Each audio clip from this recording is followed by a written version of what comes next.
Cholesterol-lowering drugs. Cholesterol is a fat found in the blood. It's produced by the liver and found in foods from animal sources, such as meat, poultry, and full-fat dairy products. The body needs some cholesterol to ensure organs grow and function properly. However, too much cholesterol in the blood can clog the arteries and lead to serious health conditions. There are two main types of cholesterol: high-density lipoprotein, HDL, and low-density lipoprotein, LDL. HDL cholesterol is considered the good type of cholesterol. It helps remove cholesterol from the blood vessels and carries it back to the liver, where it's eliminated from the body through urination. LDL, on the other hand, is considered the bad type of cholesterol. It can cling to the blood vessels and block blood flow. This blockage makes the heart work much harder than it should. People with high levels of LDL are therefore at an increased risk for heart disease, heart attack, and stroke. This is why it's critical to lower the amount of LDL in the blood. Making healthy eating choices and increasing exercise are usually the first steps in improving cholesterol. However, diet and lifestyle adjustments alone may prove ineffective for some. In these cases, doctors may recommend using medications that either lower LDL cholesterol or raise HDL cholesterol. Here's a breakdown of some of the drugs that can be used to treat high cholesterol. Statins. Statins decrease the production of cholesterol in the liver and help remove excess cholesterol from the blood vessels. While statins are very effective in lowering LDL cholesterol levels, they only slightly improve levels of HDL cholesterol. Examples of statins include atorvastatin, Lipitor, fluvastatin, Lescal, lovastatin, Altoprev and Mevacor, pitavastatin, Livalo, pravastatin, Pravachol, rosuvastatin calcium, Crestor, simvastatin, Zocor.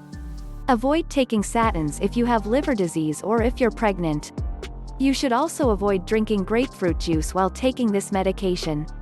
Side effects of statins include constipation, diarrhea, dizziness, gas, headache, upset stomach, muscle pain. Statins can also be found in medications that combine other cholesterol-lowering drugs for additional benefits. These include lovastatin with niacin, Advocor, simvastatin with ezetimibe, Vytorin, atorvastatin with amlodipine, Cadwit. You shouldn't take Vytorin or Advocor if you're pregnant or breastfeeding or if you have liver disease. As with statins, don't drink grapefruit juice while taking these combination medications. Side effects may include headache, upset stomach, facial and neck flushing, redness, heart palpitations, sweating, chills. Bile acid-binding resins. Resins help the body dispose of LDL cholesterol. Your body uses cholesterol to create bile, which is used in the digestive process. As the name suggests, this class of drugs binds to bile. This prevents bile from being absorbed during digestion. The body responds by making even more bile, which requires more cholesterol. The more bile it makes, the more cholesterol the body uses. This lowers the amount of cholesterol in your bloodstream. Examples of bile acid-binding resins include cholesteramine, Localest, Prevolite, and Questran. Colesevelam, Welchol, Cholestipol, Cholestid. People with liver or gallbladder problems should avoid using these medications. Side effects may include constipation, gas, heartburn, indigestion, nausea.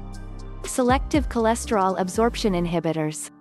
Selective cholesterol absorption inhibitors help lower LDL cholesterol by preventing its absorption by the intestines. They may have a modest effect on boosting HDL cholesterol as well. The first medication of this class, ezetimibe, Zetia, was first approved in 2002. People with liver disease shouldn't take this type of medication. Side effects may include stomach pain, fatigue, joint pain, diarrhea, dizziness, headache, sore throat, runny nose, sneezing. Fibrates. Fibrates may be used alone or in combination with other drugs. They help improve cholesterol by lowering triglycerides and raising HDL cholesterol. Examples of fibrates include clofibrate, Atramid S, Gemfibrozil, Lopid, fenofibrate, Antara, Lofibra, and Triglide. People with kidney problems, gallbladder disease, or liver disease shouldn't use fibrates. Side effects may include constipation, diarrhea, dizziness, headache, stomach pain. Note: when taken with statins, fibrates may increase the chance of muscle problems. Omega-3 fatty acid, fish oil. A prescription-strength omega-3 fatty acid called Leveza can be used for the treatment of very high blood triglycerides, above 500 milliliters per deciliter. Omega-3 fatty acids are also available as supplements, but in lower doses.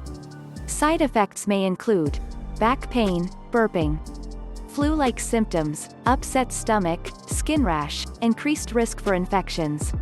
Niacin, nicotinic acid, prescription-strength niacin, also known as vitamin B3, may help improve cholesterol by boosting HDL and lowering LDL and triglyceride levels.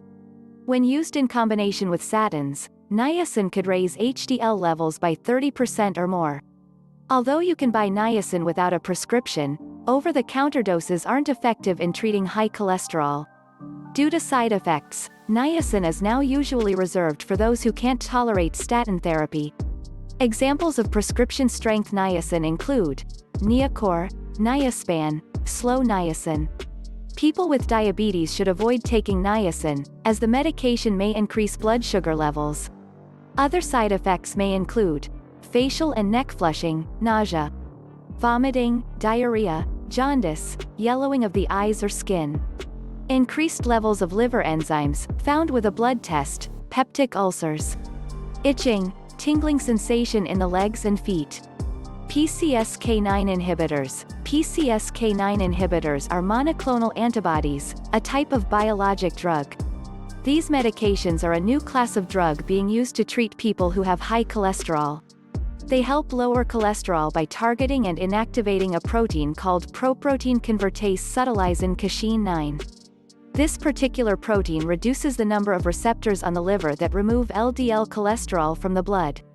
When PCSK9 is deactivated by a PCSK9 inhibitor, there are more receptors available to eliminate LDL cholesterol from the blood. As a result, cholesterol levels drop. These drugs are added to other treatments, for the most severe high cholesterol conditions, like familial hypercholesterolemia.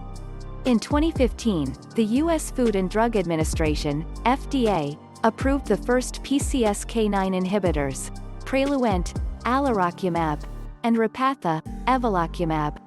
Both are injections that may be used to treat people who are unable to lower their cholesterol using other medications. Studies show that both PCSK9 inhibitors are very effective in lowering cholesterol levels and improving overall health. Like all medications, however, PCSK9 inhibitors do have their downsides.